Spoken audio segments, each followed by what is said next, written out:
Hi everybody, good evening. I hope you're all doing well. So lovely to see all of those people logged in this evening. Obviously I'm Mrs. Hilton, the head of primary, and this evening's presentation is presented by Miss Kasha, who is the assistant head in primary and our inclusion lead. And she's going to be going through inclusion in the primary school at Park House and give you some details of what it entails and how it works for the children in our school.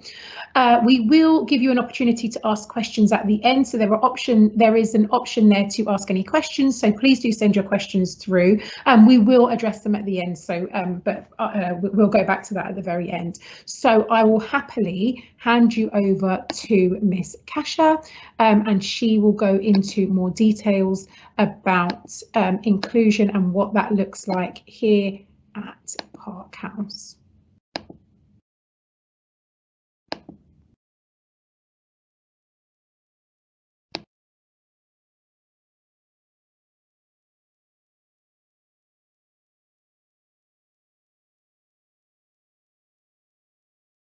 Oh, Miss Kasha, you're on mute.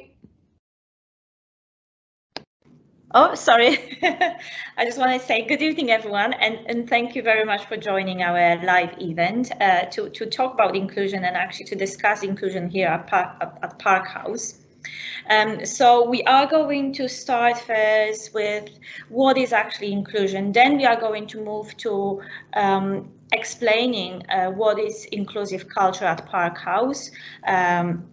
How inclusive teaching and learning looks like at Park House.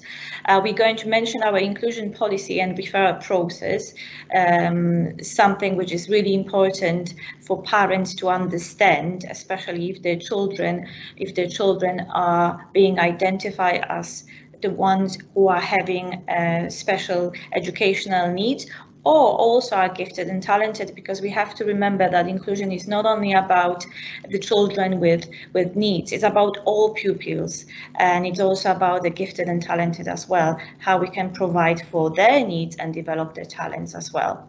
And at the end, we hope to have some time for answering your questions. So as Mrs. Hilton said, please type your questions in and we will try to answer all of them this evening. So what does inclusion mean? So inclusion is a universal human right, and the aim of inclusion is to embrace all people irrespective of race, gender, disability, medical, other need. It is about giving equal access and opportunities and getting rid of discrimination and removal. It is a removal of barriers, and it affects all aspects of public life. An inclusive culture is an environment that values, appreciates, and welcomes all people regardless of their background, diverse characteristics, or any other factor. And it applies obviously to inclusion in education. However, when we look at definition of inclusion in education, first of all, we have to acknowledge and appreciate the fact that inclusion in education and quality of education is on global agenda at the moment. It is one of 17 Sustainable Development Goals written by United Nations. It's Sustainable Development Goal 4, and you can see it there on the screen. Ensure inclusive and equitable quality education and promote lifelong learning opportunities for all. United Nations, they hope that in every country it is going to be achieved by 2030. And let's hope so. And we've got another two definitions of inclusion in education, or inclusion in education. The first one is taken from the UK charity Save the Children.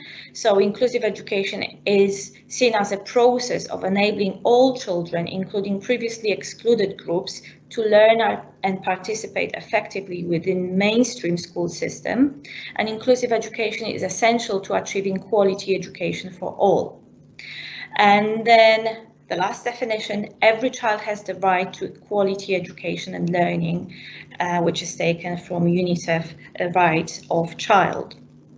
So it is very important to remember that it is a global issue and it is a global agenda. So educational inclusion. So what it means, So this is the term used to describe the right of parents and children to access mainstream education alongside their peers, where parents want their children to be, and the most importantly, the children's needs can be met. So, however, we have to remember that your child's access to education is not only dependent upon their enrollment into a school, so their place in school. When your child is in school, it doesn't mean that can access high quality of education or make good progress. It includes understanding the ways in which your child is able to engage with and actively participate in challenging learning experiences alongside their peers. So therefore,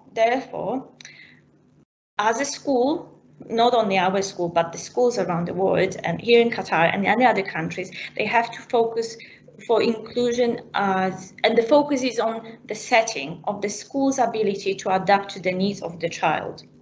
So altering the way it works when necessary. And in our school context, it is also about assessing if it is possible for us to provide sufficient support for the child, if she or he has SEND, meaning special educational needs and disabilities, barriers to learning. It is important and it is communicated from the very beginning in our admissions policy, because as you remember, when you were enrolling your child to our school, you had to fill in the forms and the admission policy is available there, and where we actually ask those questions if the child's got any medical needs, special needs. We very often ask for reports from other schools, and we also have assessment at the very beginning when the child is submitted to school and looking, for example, at language abilities, because simply we wouldn't be able to provide support for children with no English, no command of English. There has to be some certain level of English, and also if there were some children with some severe learning difficulties, we will have to assess that if actually we have resources in school to meet the child's needs. We are very honest from the very beginning. So, so this is how it looks from the start in our school. And to answer that question, I'm going to talk about educational inclusion and concept of equity, because telling that we are inclusive school but also a bit selective, that we've got some admissions criteria, we are, as I said, we are very honest, because we want our education at Park House to be accessible for all the pupils who attend the school, and we want to make sure that we are capable of meeting those children's needs and make them progress and have the highest possible standards of education they can access for their needs. So when parents are considering enrolling children to school and to our school, not only knowledge of what curricula are followed by the school is important, but also developing a clear understanding of the concept of equity and its importance in education. You can look at those two diagrams there, those two pictures. They are very visual. What is equality and equity? Obviously, we treat everybody equally in terms of rights. We try to be fair. However, equity is about fair distribution of resources. So we acknowledge that every child is different and we try to meet their needs. So therefore, we have fair distribution of resources in school. And those resources are available to all children. However, they may have different access to those resources depending on their needs. But at some point we may just say, well, we've got resources, but we haven't got enough to actually meet some needs, and therefore we will need help. But I'm going to talk about it a bit later during that presentation. So parents, you have to ask yourself questions always. When is the right place for my child? You have to always do that research before you decide to enroll your child to school. So here at Park House, we are very honest, as I said from the very start. So having equality and equity in mind, we foster an inclusive culture for all our pupils. and it is very clear in our inclusion policy. So an inclusive setting works towards providing effective planning and different activities differentiation in order to meet individual needs. Our teachers, they work really hard to make sure that all pupils' needs in their classes are met, that pupils may make the best possible progress for them, that they meet the expectation, and they also meet their full potential, and they develop their talents. And it involves a very careful planning and knowing the child, knowing their pupil, in order to differentiate tasks and to develop their talents and meet their needs. And as I mentioned before, we are selective simply because we have limited resources, as I mentioned before. But if the child is already in our school, I can assure you that we put every effort in meeting his or her needs. And there is a whole process to make sure that we do our best. So we can move to the next slide. So every child matters. Every child matters in our school, and well-being, holistic development and progress of every child and every pupil are the core of everything we do. So all children in our school share a common entitlement to a broad and balanced curriculum which meets their emotional, social, physical and learning needs. We recognize and value difference and understand that diversity is a strength which should be respected and celebrated by all.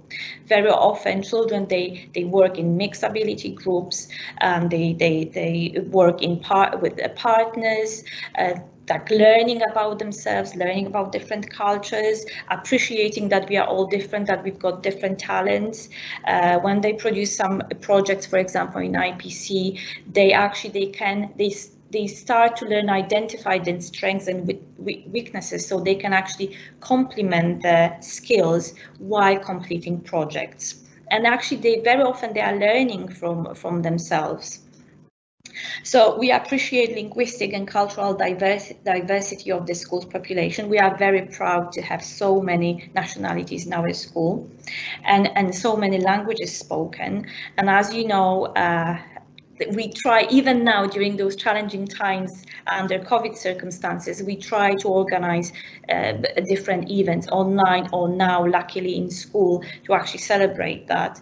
And we strive to develop global citizens and international understanding through those activities, through school topics, our lessons, and obviously respecting our context and cultural differences and religions and backgrounds.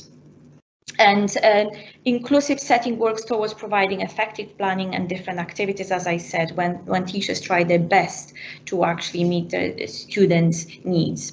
And most importantly, we want all members of our school community to feel a sense of belonging within the school. So what happens when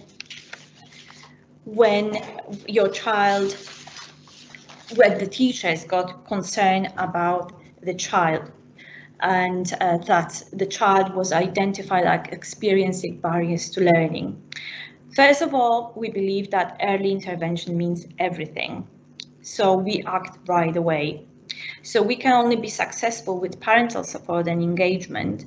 So we contact parents immediately, even if there is only slight concern at the beginning that we notice something, well, maybe the child will need some extra support. So we start right away. And we contact parents, so it is clear from the start.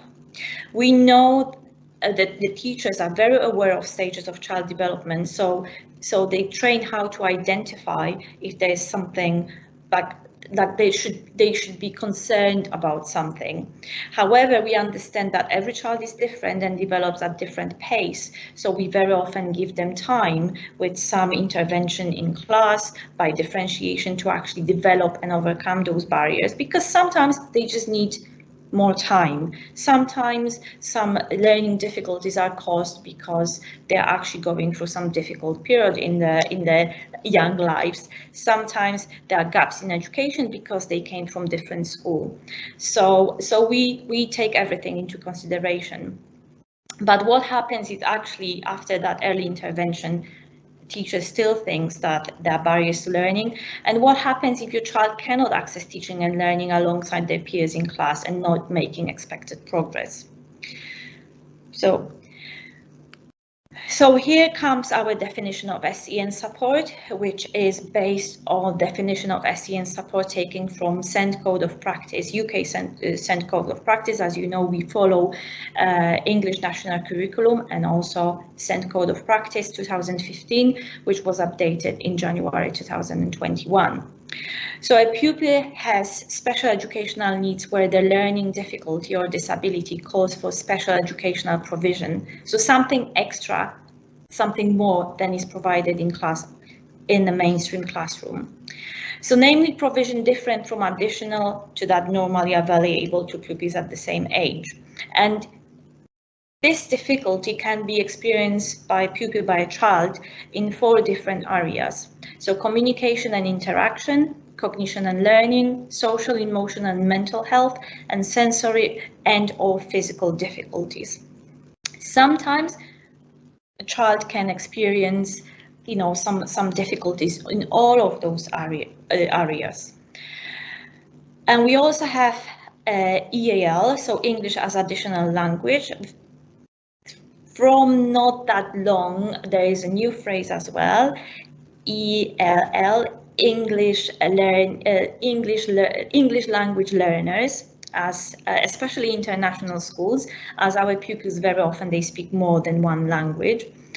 So English is not only one additional language they speak. So there are pupils who do not speak English at home. So you speak with, they speak with their parents, with their closest family in different language that is regarded as English language learners. And they are not regarded as having a learning difficulty because their home language is different. It is something different. We provide for those pupils as well. However, intervention and support is different.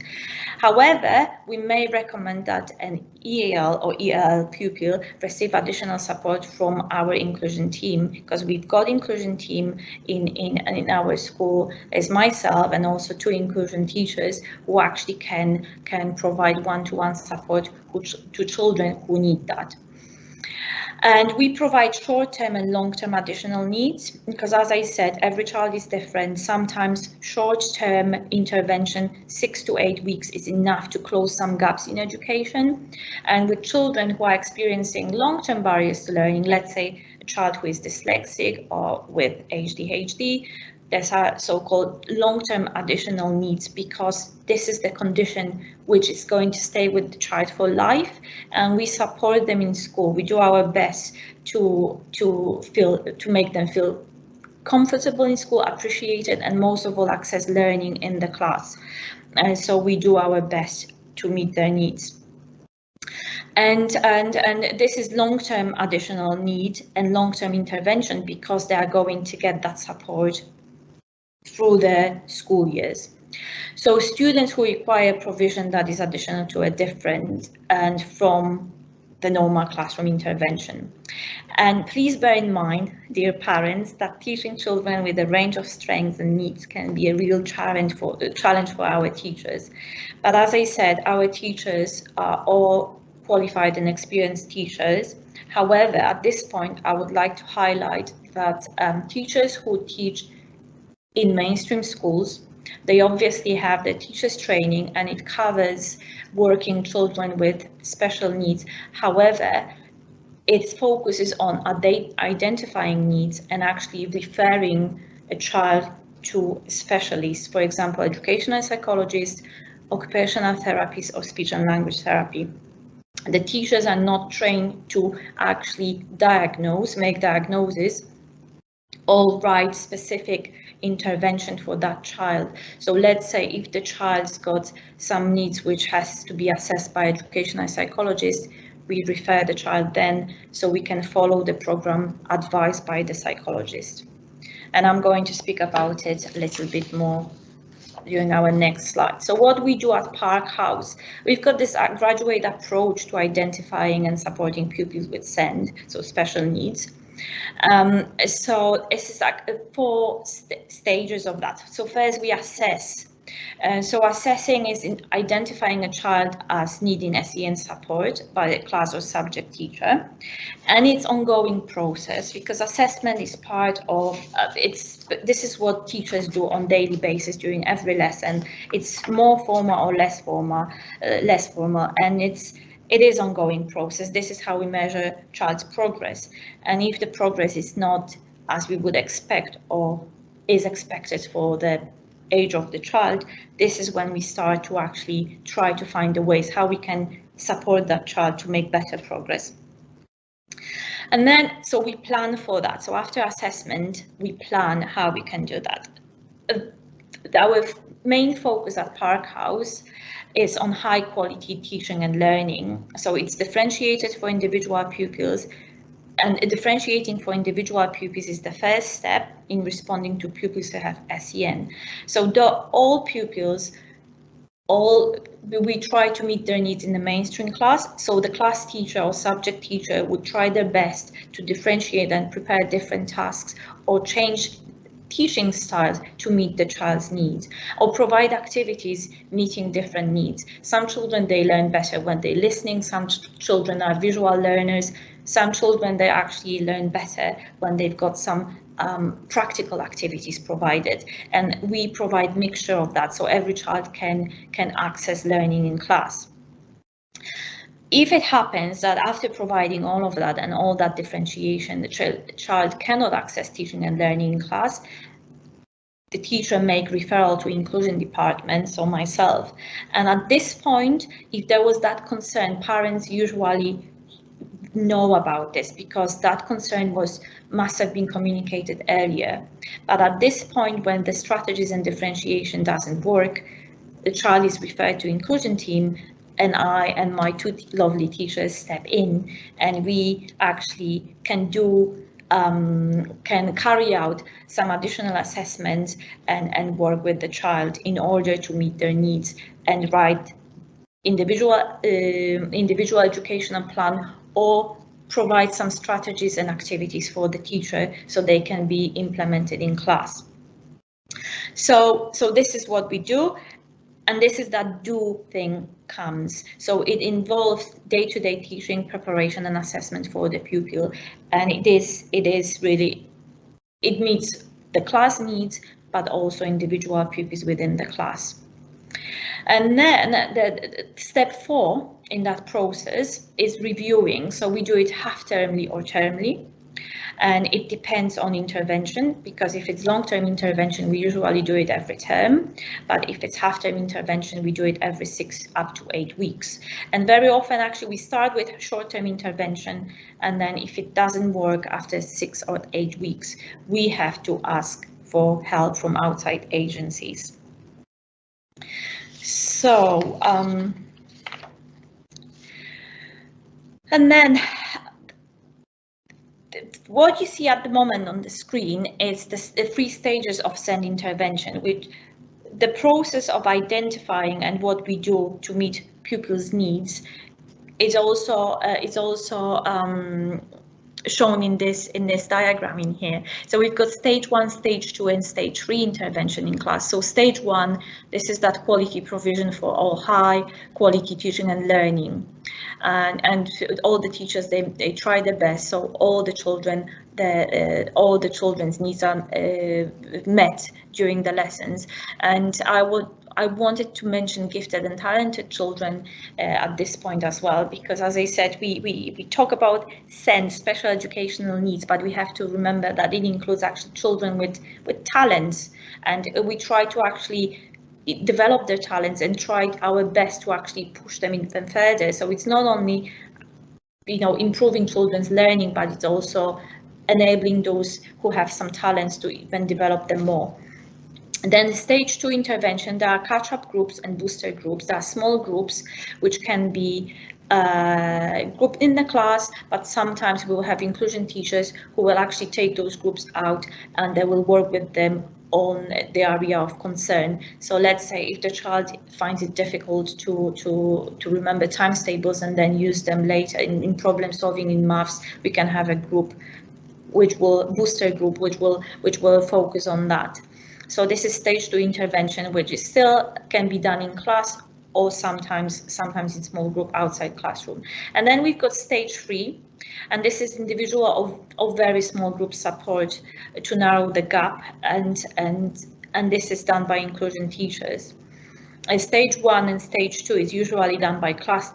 Stage 1 obviously by class teacher, it's high quality teaching and learning at all times, and stage 2 can be done also by our teaching assistants.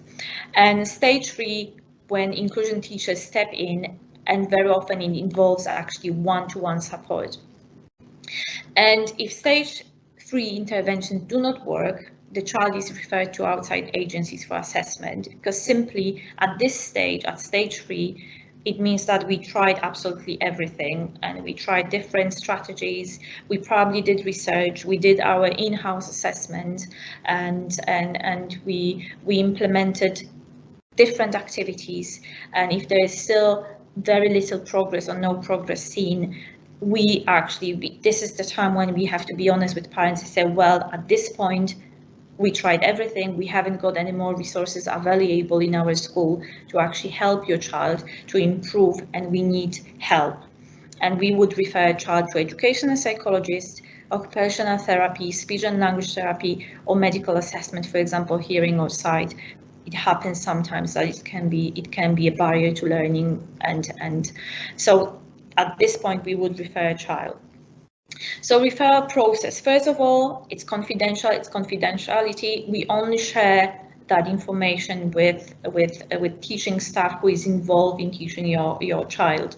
Very often we need information from them as well, how if the child, because we in primary we've got class teachers and we've got subject teachers. In secondary, you know, the child is taught, every subject is taught by a different teacher, so we only share that information and ask for information from the teachers who are involved in your child's education. Communication, all communication with parents and teaching staff is recorded on Engage. This is something very important. You use that parental portal, and whenever we communicate with parents or parents communicate with us, it is recorded there for to keep track of our communication and also concerns and how it develops over the time. It is a very, very useful source of information, and it is used also for transition of pupils from one class to another. So it saves times, but also that's stress for parents to every year to repeat the same things to new teachers. We keep it recorded, and as I said, it's confidential. However, it is shared with people who are involved in your child's education, and those transition meetings at the end and the beginning of each academic year, that are very important. So after that referral to outside agencies, we ask for assessment reports. They're always they should be very detailed. We've got our requirements, what we actually need from outside agencies in order to write individual educational plan, which follows recommendations from that assessment. And we actually, very often we have to educate ourselves as well. As I told you, all the teachers are trained. However, how to deal with specific learning difficulties and how to meet individual child's needs, very often we have to actually get that advice and get extra training on that. So that's why it's so important when we actually ask for that from parents for that assessment. It means that we need that help, but it's all about your child, that we try our best to meet your child's needs. And as I mentioned, our support and resources are limited, and depending on recommendations from outside agencies, some intervention support have to be financed by parents, for example, like employing a shadow teacher or having regular speech and language therapy or occupational therapy. Unfortunately, we haven't got that in school. We cannot provide that in school. We can still you know, if parents are willing to pay for that, the child can still be in our school and the child's needs are met. However, this is something which has to be paid for separately because we haven't got it we haven't got those specialists in residence in our school. And that screenshot of our procedure for referring a child to inclusion department, I put it there to highlight again, to emphasize that actually when we contact parents and when we refer a child to outside agencies, it means that we really tried everything what we could in school. We used all available resources and strategies, and that request and that referral is just the last thing what we would do. And at this point, I would like to say that, you know, if you hear sometimes from the teachers or from myself, if your child is identified as having barriers to learning and in need of assessment by outside specialist agencies, please do not panic, because it's really to help your child, and that early intervention can make wonders. And it's not about labeling your child. As I said, it's confidential, and it's to enable your child to make better progress, to develop. Also, it is very, very helpful during that learning journey, educational journey, because when the child is identified and then assessed and has SEN report from a specialist, then we can actually apply for access arrangements later on when they have to take tests. They have to, we know that sadly, education is still, educational progress is still measured by tests, especially in secondary and then in higher education. So for the child with statement from educational psychologists, we can actually apply for access arrangements, for example, for extra time during exams, for a person for a reader, for a scribe during exams, and maybe even separate room, because if the child needs to sit the exam in a separate room. So there are so-called access arrangements, but we cannot provide that without actually without a statement. So this is something which helps your child's progress, but also make it easier later on in their educational journey. Okay, I think we can, yeah, and yeah, so I think that's it. Mrs. Hilton, would you like to add anything? And if not, we can answer any questions now, if we have any. No, it's absolutely amazing. Thank you, Miss Tasha. Oh, hang on, I need to put you on silent. I think I'm echoing there. No, that's fantastic. So what we will do now is we will start answering any questions. So like I said a little while ago, if you can just add any questions into the question Q&A section, that'll be fantastic. We do have one question so far, and that question is, Miss Kasha, and I'll leave you to answer this one, is what if we think there is a need to discuss some issues in regards to inclusion? So I'm assuming this question is, well, basically, if a parent has a concern about their child or children, and they feel like there might be barriers to their children's learning, what can parents do from that respect? So I'm actually glad that we had that question. So basically, if a parent has any concern, it should be communicated with class teacher right away, and then, because very often you would see that the teacher has already noticed something, but is trying to gather evidence before contacting you. And if the teacher hasn't noticed anything, it may happen that actually the child is experiencing some problems which are not affecting his or her learning. However, they're affecting other areas of their development. So if you've got any concerns, if you've got anything, you should discuss it with the teacher right away. And then again, if the teacher can help and you can have that proactive discussion, that's fantastic. But if there is any concern that actually we are not sure what to do next, how to help your child, then I can step in as well.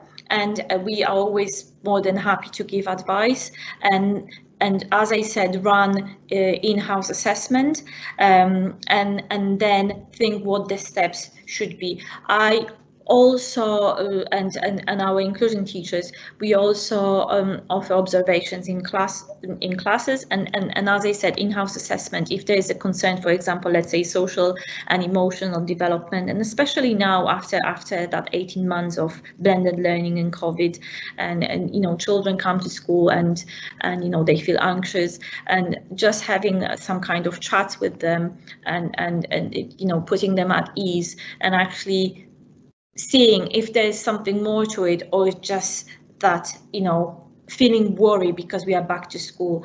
So whenever you've got any concerns about your child, please contact your class teacher, communicate with your class teacher, and then they know what to do if you are going to be referred to inclusion team, or if you can work with your class teacher to help your child. Excellent, fantastic. Does anyone else have any questions before we finish up this evening?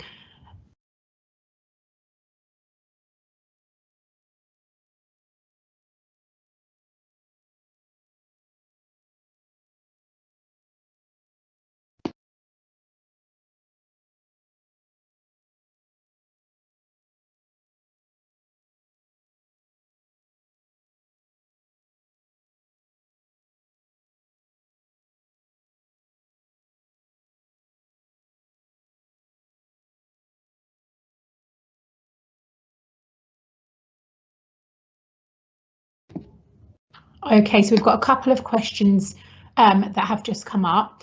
Being a class rep, is this any role we may be expected to do in regards to inclusion? So I can answer that for you, and I would say no. As a class rep, there is nothing that you need to do in relation to inclusion. Everything will be done directly from parents to the class teacher, and then following that same referral process that Miss Cash has just spoken about. So from a class rep perspective, no, absolutely nothing. So that's fantastic. And then my son is in year 1, he's trouble in Arabic, his level's very lower than the other children. So in the first instance here in relation to Arabic, what I would say is you communicate directly with the Arabic teacher first. And then we actually have an Arabic lead as well. So Miss Asma is our Arabic lead. So again, first things first, contact the Arabic teacher. If you don't feel like you're getting anywhere from that conversation, you can contact Miss Asma in school. If you're not sure, the best thing to do is contacting the Arabic teacher and the class teacher, and your class teacher will always refer you to Miss Asma when it comes to any Arabic and Islamic anyway. Because if it's just in relation to Arabic, it's unlikely to be an inclusion situation, because actually if they can access all other learning, it's just picking up a second language they're finding challenging. So just for Arabic is unlikely to be referred to Miss Kasha. It's about differentiation in Arabic if that's the situation and it's only in the Arabic language.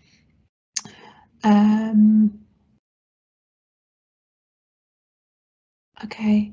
Somebody has just said, is there any way to help us with that? Do you mean help you with the Arabic? Because if it's in relation to help with the Arabic, I would be saying, like I've just said, speak to the Arabic teacher. If there are any issues and you're still not getting anywhere, make sure you're emailing the class teacher at the same time, and then Miss Asma will then get involved as the Arabic lead, because what she's likely to do is to then give options about how you can best support the child. It might be that they give access to differentiated work that might start at a lower level, but depending on the needs of your child, the best person to contact there is the Arabic teacher, because they will know your child's level best at that point. Definitely wouldn't be an inclusion thing if there hasn't been any other issues raised in any of their other learning. Will there be another session held about this? No, there won't be another session, but there is a recording of this session and it will go on the school website and everyone will have access to that. It literally goes, I send it in the morning and Wendy, who does all of our communications, uploads it by the afternoon, so it will be accessible by the weekend at the very latest. Sorry, Mrs. Hilton, can I just add something that if, for example, there were some issues which we raised during that presentation, but you feel you would like to know more, you can always contact me directly by emailing me if you've got some questions regarding inclusion and what we do. So I'm more than happy we could talk all night about inclusion and what we do. But as I said, if there's anything like you think that you would like to know more, please contact me on my school email.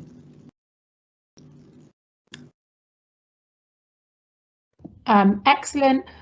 So we had a question about orientation. Sorry, I was about orienteering, wrong word there. Orientation for new students and parents. So when you signed up to the school, you should have been given all of the information kind of electronically from our admissions team, and then your children, when they come into the school, definitely have an orientation from the class teacher, because they're buddied up with students and they're supported while in class. Normally what would happen pre-COVID is we have a buddy system and the children have a buddy, etc., etc. But because of COVID, we've been unable to leave the classrooms in the same way that we would, etc. And the same thing for parents, obviously not being allowed to come on site. So it's been a bit of an unusual situation because of COVID. What I would suggest is, if there are any issues or you're not sure about things, contact your class teacher and they will definitely get the information to you if there is any confusion about what needs to be done, etc. But everything should have been given during admissions. And we basically have a ParkHouseConnects like this for almost everything going on in the school. You just have to look on the school website and it pretty much explains most things there too. But please feel free to contact any of us. We will get back to you if you're unsure about anything. Oh, that's fantastic. That's lovely to hear that the Pride system's working for all children. And that was exactly what that was about. It was about recognising all children in this school and not just children that were doing, always achieving something academically or sporting wise, because that becomes an unfair system, because then it's always the same children that are nominated. So thank you very much. It's an initiative that we've definitely started in the school and that the children were part of as well. So we are super proud of that, and it's nice to see that parents are embracing that too.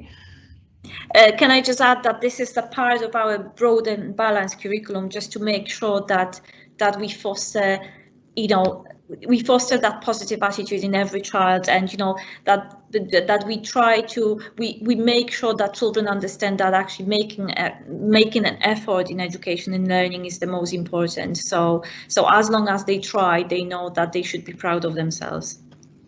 Absolutely. We are very happy to almost have the school back to normal as well. Today was actually a really lovely day, because we had some of our exit points happening, some more happening after half term, but just seeing children dressed up and doing activities that were really fun. And it was funny because we actually had someone from the ministry, an inspector, come round, and they were really happy with, even though we were doing events like that in the school, really happy with us still following COVID procedures. So yeah, no, we are super happy to have them back to some normality, although not fully normal. It's really lovely to have the children back to doing normal-ish things. Miss Kasha, why don't you answer this one actually? So what if my child is struggling with a certain chapter in a specific subject? So I think you mean area in a specific subject, and it's not on par with the rest of the children. How does the school support children with this kind of area of difficulty?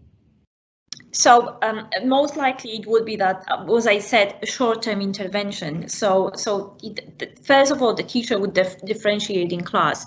We would identify if it's because lack of understanding and the child needs to get more support in class in terms of to understand the topic, or there's simply gap in education that maybe there isn't enough background knowledge to actually move forward with the new concept in that topic. So this is what we would do first, and then it would be the teacher would differentiate activities, as I said. So different objectives would be covered, and it could be delivered alongside other peers in class by the teacher or class TA, or if there was a need, it could be done by one of our inclusion teachers.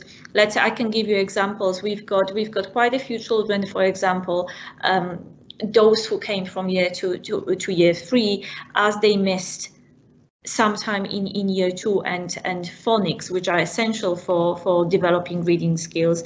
We would have those. We know that they are not special needs, they haven't got special needs, but there's that gap in education because they were not accessing that online during online teaching and learning. So our teachers would take them for so-called precision intervention, precision teaching. They would have like 10-15 minutes every day to catch up with those phonics, with the sounds, to enable them to actually make progress in reading. So this is what we would do. If it's only one area in one subject, we would identify if it's because of lack of understanding or gap in education, and then we would decide what would be the next step forward and how the intervention would look like. Yeah, perfect. And like Miss Kasha mentioned earlier on, what the teachers are assessing all of the time. They're not doing formal tests all of the time, but they are looking at where the children are in terms of their learning. So if they notice gaps, like Miss Kasha said, in relation to anything but phonics or whatever it might be, an intervention will be put in place. But when we say intervention, it will be closing small gaps in learning. There is a question here. Why are we not doing any support classes after school like before, specifically for secondary students and for primary students as well? And I would say that's just because we are not allowed to do any ECAs or anything after school at the moment. The ministry have still not approved us doing anything after school using the school site only for external providers. And that was only approved this week officially by the ministry. So I know that we've got a couple of weeks ago, but our school's only just started saying, yes, it's OK. So we've got swimming that's happening on site, and then I think a couple of other outside agencies that are going to be using our site after the half term. Hopefully, fingers crossed, they will allow us to do ECAs, but at the moment it's still not been approved by the ministry for us to do anything after school. So that is why as soon as we are allowed to, we will be opening up the doors to clubs and things after the school, including support classes and homework classes and things like that.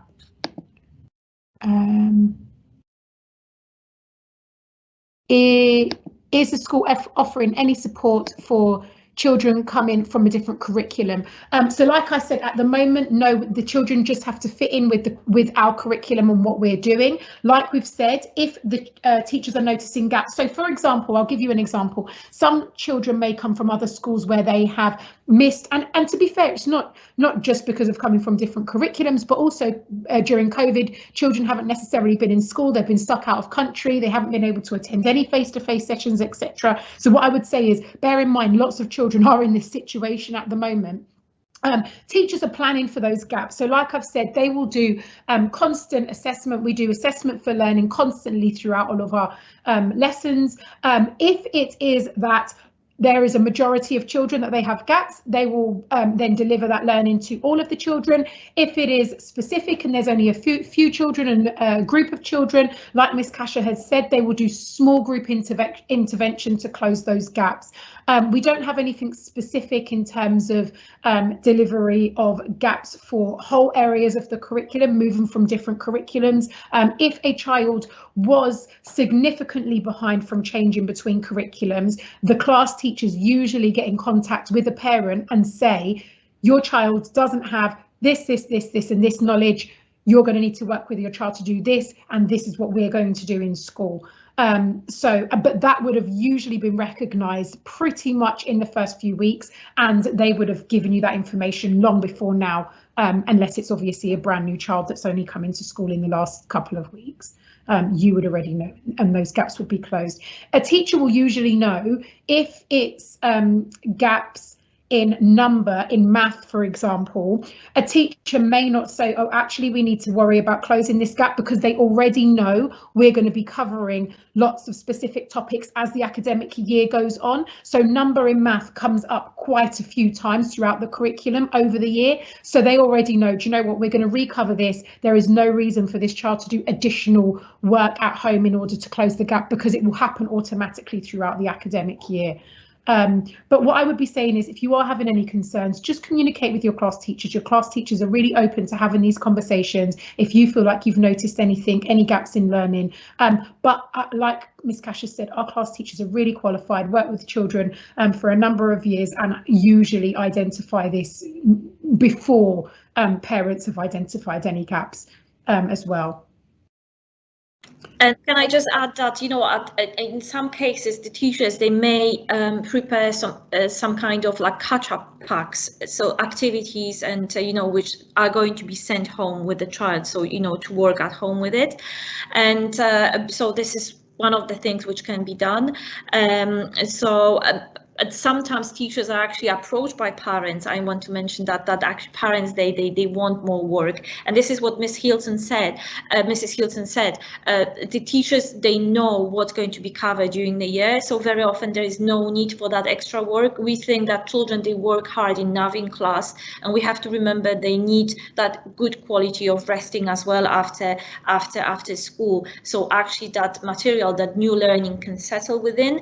So when the teacher says, well, actually there is no need for extra homework, please trust the teacher, because if the teacher thinks that the child needs to work at home extra and, you know, do something extra, then they will communicate that with you and they will prepare extra sort of catch-up pack depending on the subject. So please trust your teachers, your child's teachers, because they really do know what they're doing. Excellent. So we've come to the end of the session now. Thank you all for attending. Like Miss Cassius said, if there are any direct questions, personal questions, etc., that you would like to ask, please email her. You can send it through to the primary office and just say, please, this is for the attention of Miss Cassius, and it will be forwarded to her as well. Thank you again for attending. It's lovely to see so many of you online, and lovely to have some really sensible questions and things that we feel that would really help other parents in hearing this. This will be available online by the weekend, absolutely, and enjoy your evenings. And yes, looking forward to the half-term break as well. Bye-bye, everybody.